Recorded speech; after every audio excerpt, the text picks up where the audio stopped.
दोस्तों आप सभी का स्वागत है अपना भोजपुरी समाचार ताज़ा यूट्यूब चैनल। तो दोस्तों आज के इस वीडियो में हम बात करेंगे खेसारी लाल यादव के सुपरहिट गाने के बारे में। यह बहुत ही रोमांटिक गाना है। उस गाने का नाम है लवर से शादी, जो आदिशक्ति फिल्म यूट्यूब चैनल पर रिलीज किया गया। जब ये गाना यूट्यूब पर रिलीज हुआ था तो यूट्यूब पर धमाल मचा दिया था।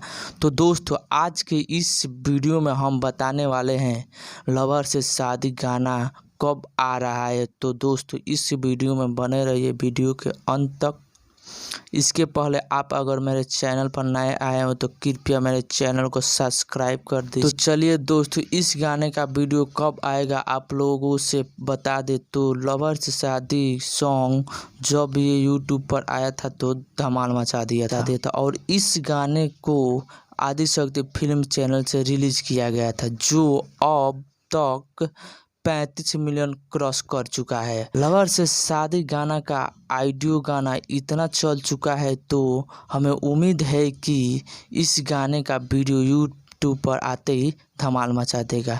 आप लोगों को लवर से शादी गाना का नाम सुनकर ही पता चल गया होगा कि ये कितना रोमांटिक गाना है और ये गाना का वीडियो आप लोग के सामने बहुत जल्द आने वाला है। लवर से शादी गाना का गीतकार हैं अखिलेश कश्यप और इस गाने को गाए हैं खेसारी लाल यादव और प्रियंका। इस गाने का वीडियो 1 या 2 दिन के अंदर में आने वाला है और यह गाना जब यूट्यूब पर आते ही धमाल मचा देगा। तो दोस्तों ऐसे ही नए खबर के साथ भोजपुरी समाचार ताज़ा यूट्यूब चैनल पर बने रहिए और आप लोग भोजपुरी समाचार ताज़ा यूट्यूब चैनल पर अपना प्यार और आशीर्वाद बनाए रखिएगा। तो दोस्तों मिलते हैं आप लोग से किसी अन्य नए खबर के साथ।